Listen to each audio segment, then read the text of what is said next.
Hello guys, I am the Adventures of Dust, and we are here to review some Whispers of the Old Gods expansion cards. This is the first batch that have been released, the 6 that were on stream, if you guys have seen it. If not, no fear, I'm here to depict and destruct the cards for your pleasure. Apparently. This expansion is going to be live at the end of spring. Few players disappointed. We wanted to see it a little bit early on, but late April, early May is when you can expect to see these cards come into rotation. And let's get straight to it. I want to talk about the three kind of, I'd say, less interesting cards. All of them have some aspects to them that obviously bring a change to the game. But Polluted Hoarder, 4 mana, 4/2, Death Rattle draw card. Everything about its non-polluted brother, the Loot Hoarder, has been doubled, except its effect. We've seen this before where cards have been combined, like Sludge Belcher is a Sen'jin Shieldmaster for 4 mana and a Gold Shower Footman for 5 mana, but the Gold Shower was added as a Death Rattle, which made the card so much stronger, and it completely phased out Sen'jin Shieldmaster because it was that much stronger.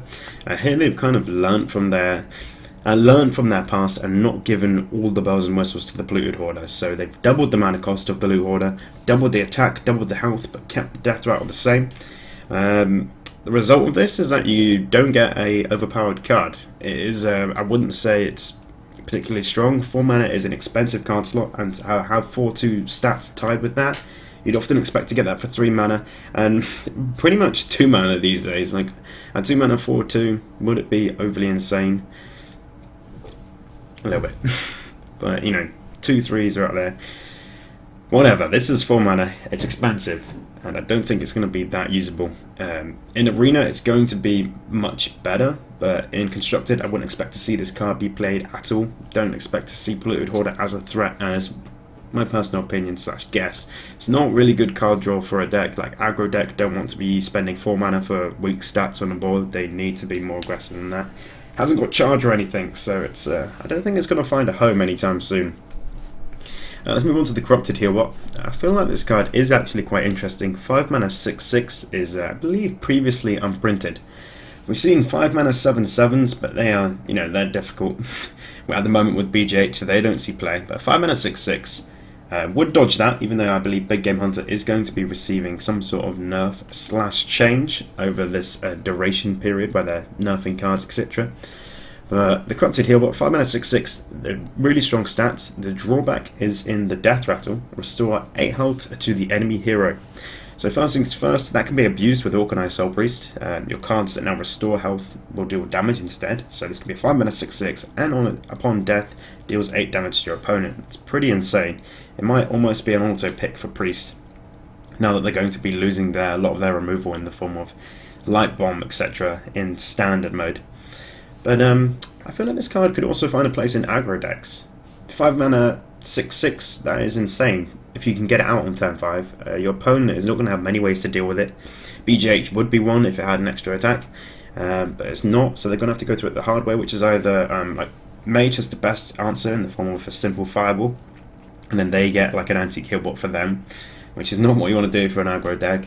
But if you're up against like other mid-range aggro decks, 6 health is a really impossible task. If you've got a couple of minions on the board and you put this down, it's just going to completely overwhelm your opponent.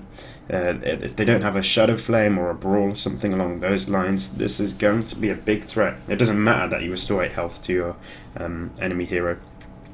It could also be used as a decent control card.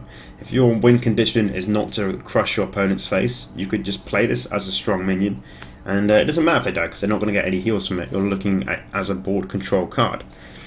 Very strong for what it's priced. I feel like this is going to be a more interesting card. I don't think it's going to see a massive amount of play, but in specific decks I feel like it could well fit in. We'll move on to the Validated Doomsayer here. A very odd card. I don't think we've seen anything quite like it yet, which is good. It's nice to have new cards coming in. At the start of your turn, set this minion's attack to 7. So when you play it, it has to go through a rotation of your opponent's turn and then back to you, and that's when it will come to a 7/7 minion. 5 mana, very cheap to get a 5 mana 7/7 minion, which makes it a super strong and scary threat. But it This card means it dodges minions related buff stat changes. What I mean by that is like Aldor Peacekeeper, it will set it to a 1/7 for your opponent's turn. When it comes to you, it will just become a 7/7. Keeper of the what is it? What is that 4-mana 3/4 that the Paladin has? Keeper of Alderman. That's it. It sets a minion to 3/3, so it would become a 3/3, and then on your turn it would become a 7/3 because it won't change the health. But that's really interesting. However, what it will not dodge and what will absolutely kill the card will be Silence. Silence will just render it to a 5-mana 0/7, its base stats. And that obviously is useless. Everyone's kind of, if you've played like Freeze Mage and you've had your Doomsayer silenced, it is horrendous. All that them absorbs is like random stray bits of damage from a Knife Juggler or a Boombot. It's not good. So that weakness and this card being printed might actually increase the amount of silence we see, and it's already quite frequent. Right, so let's move on to these 3 more interesting cards. I say they're interesting because everyone is going to have accessibility to these.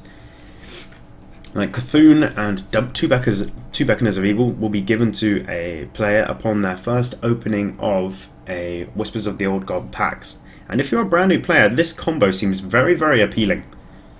Like you have your 2-mana 2/3 Beckoners of Evil that give your Cthulhu +2/+2. So by playing 2 of those and then getting your Cthulhu out, you've got a 10/10 minion, and with no BGH here, it's terrifying. And the battle cry of dealing 10 damage. So if you have a very light health statted board, you're going to see a lot of it perish. Like we all know how scary an Avenging Wrath can be. And this is a reactive 10-mana card. Something like this we've only seen in the form of Deathwing, which destroys every minion on the board. If they've got Death Route, they come back and destroys your hand. But this has no drawback. So it's the drawback is kind of that you have to play these earlier game minions that don't have any added buffs onto their stats. Because now with 2-mana 2/3, you get stuff like Flame Juggler, which throws out 1 damage. 3-mana 3/4, we've seen with the priest like Dark Cultist giving health to other minions. But they are strong vanilla stats on these minions, and they are like feeding your late game, which is it's really interesting. So I imagine to see a lot of these. So if you are playing in Hearthstone, what should you be expecting just from this first batch of cards released here? Expecting to maybe see more silence, so careful of your buffs flying around. Expect to see that Warrior is going to get an improvement because of this large burst damage from Cthulhu.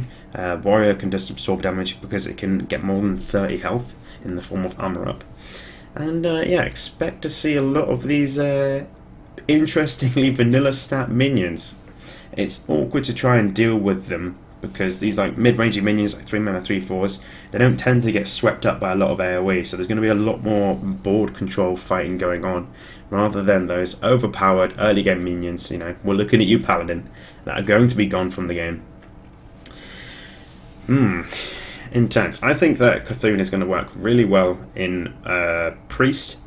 Now that they've lost, as I've already said, like Light Bomb, etc., they're going to have a difficult time fighting for board control.